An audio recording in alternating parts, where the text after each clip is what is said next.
moving forward with the painting.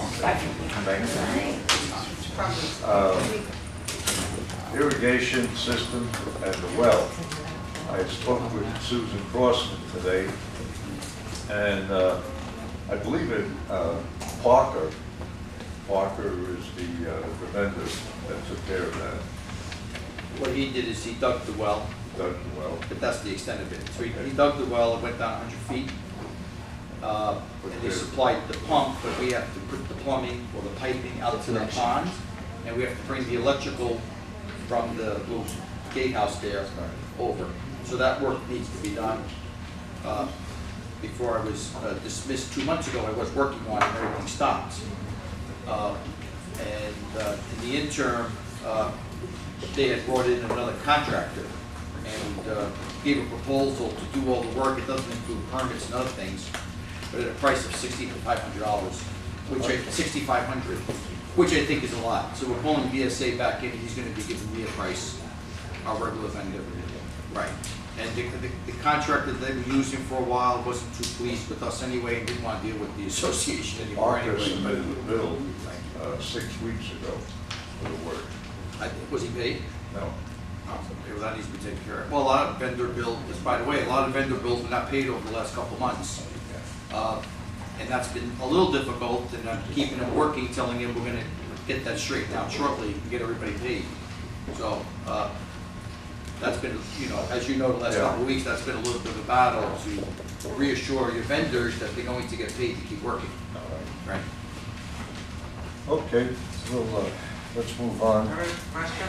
I have a question too. Yes. What is a rush of paint, Leo Maleggio, what is a rush of painting the buildings this year? We're overdue.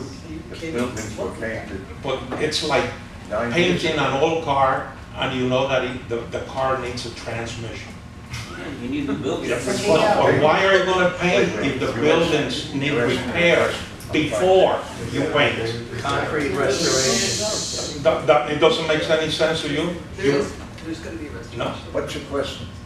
Are you going to restore before the? Why are you going to be painting before you repair? They will be sealed, They will be sealed. restored, this expansion That's point part. will be worked on, it's all part of the paint committee. Yeah, it's all part Those of the repairs will be painting paid process. before you paint. That needs to be repaired. Any Okay. repairs need to be made. Okay. They have to be. I have the impression that you were going to paint No. without You don't repair. paint over. Okay. Hold on. You don't paint over cracks. We have some issues in building 20 with the parapet wall, which, by the way, I had started work on, but I wasn't here for 2 months. There's the infrastructure on top. There's a deficiency when these buildings were built back in 1970, and we had to rebuild in building 18 the whole soffit around that goes around, because the whole thing dropped. There's some pool decking and And there's some other issues on the with- catwalks that that have to we're- be replaced. that we're aware of. And it's all part of All right. Okay, everybody stop. Wait, one at a time, please. And the painting, last time the painting was done, I know there's been a rumor that somehow I was here for the last paint job, but I was not here for the last paint job. It has nothing to do with the paint job. That was done in 2007, 2008. I was not here. I can't talk about how the work was done, not done. I could care less. I care about now. And the work, if I'm here while it's being done, will be done correctly. And you're talking about 2007, 2008, you're talking about 8 years. And what happens to your buildings when you don't power wash them, seal coat them, and paint them? If you look at the top of your building and the parapets, you're getting more and more cracks. Because everything, the concrete's getting damaged. And we probably should have painted a year ago. I actually wanted the buildings painted a year ago. I pushed for it. But we were stopped. We had a lot of legal issues and a bunch of other things. But those buildings should have been painted a year ago. And the longer we wait, the more damage we get on the buildings. Yeah. I hope you're going to use semi-gloves, not water-based, like you have now. It's specced out, I'm sure. Put your little hand on the wall and you will see the hand. Right. You won't be able to watch. Ron Brown, Building 22. In the balconies. I can't hear you. We can't hear you. In the balconies, okay, in the cement work, there's places where it's crumbling and it's cracking and it's falling down. Will that be repaired when it's painted? Absolutely. Who's going to be doing the inspecting before that? Or do I have to report it on my apartment and everybody No, else? no, no, no. We just went through that exercise in building 15, 19. What other buildings we had repair work done on the terrace? What you do is you bring the engineer along with the painting company will come in and look at the buildings beforehand. And any of that work will be There's a done. lot that needs to be done on that. Absolutely.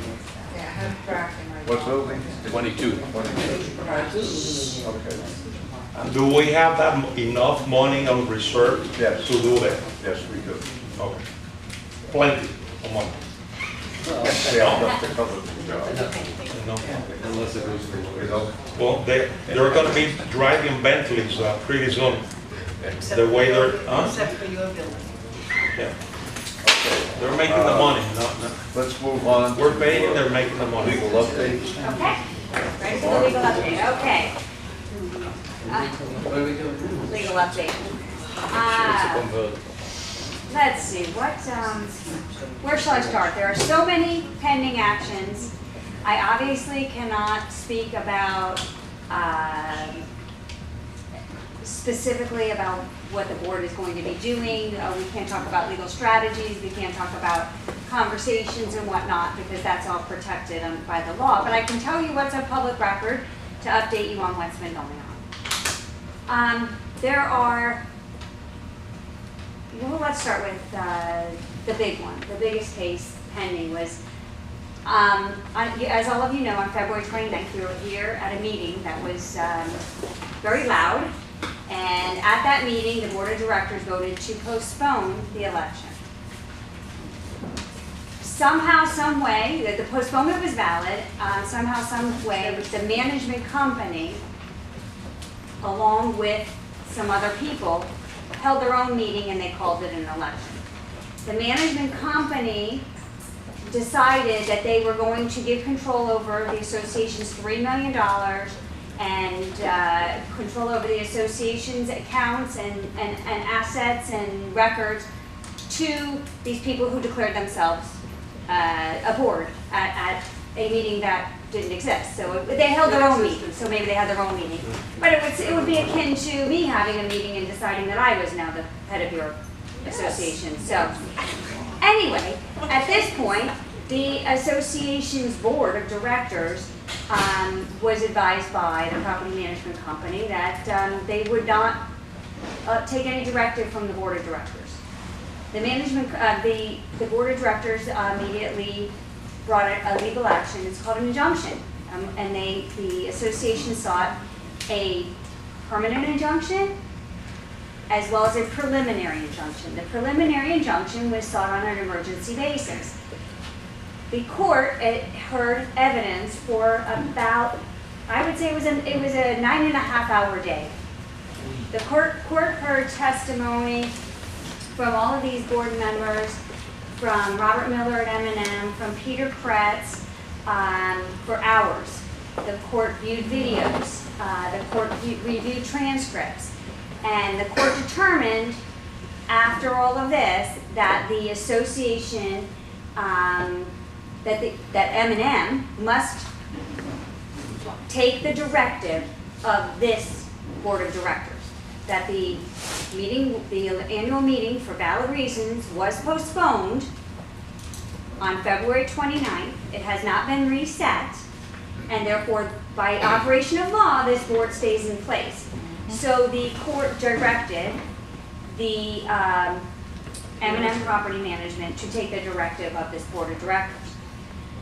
The records of the association have been coming slowly. There have been a lot of fights and battles over that. In fact, we actually had to file a motion with the court to compel M&M to give the records, including the financial records and copies of checks and things like that, to this board to review, to see what's been happening. Because again, as Mr. Martin indicated, a lot of vendors weren't being paid. So this board understands that they have a fiduciary responsibility to the members of this association to make sure that things are done properly. We're operating a business here, that's the bottom line. So they did what they could, reviewed the records in order to pick things up and run with them. The records are currently being reviewed. We've had some problems because monies I'm just trying to think of how much, I didn't say any money was stolen. I will say that the board has been reviewing checks, have been reviewing payments, have been reviewing invoices. There wasn't, well, this is a public record, so because Mr. Should I show him about the motion to disqualify? Because it gets complicated, I'm trying to keep it as simple. Yes. I'm trying not to confuse you because there are so many legal matters going on. So, All right, so anyways, just talking about Judge Howard, because there's 4 cases, anyone who takes notes, I'll kind of keep it simplified. Here in Broward County, there's 16 judges that handle the civil matters in circuit court. You elect them every 4 or 6 years. There's a pending case before Judge Sandra Perlman. And what that case is the board of directors, your board of directors brought an action against two of the board members, Peter Kretz and Mr. O'Neill. That case is still pending, and certainly you can go on the clerk's website and see what the lawsuit is about and any motions that have been filed on behalf of those 2 defendants. There's a case that was just recently filed before Judge John Bowman. You can go on the clerk's record, and basically what that is you have a Palm 2, not these board of directors, but Palm 2 suing 5 of these board of directors, saying that basically they didn't have any authority to do anything in the last few months and other things. But you can read about that. That's with Judge Bowman, and that's still pending. And your association is getting an attorney, a law firm to represent actually the 5 board members who were sued. The insurance with Andrea, as she explained earlier, they will be represented by their insurance company, and they will hire an attorney law firm to represent the 5 board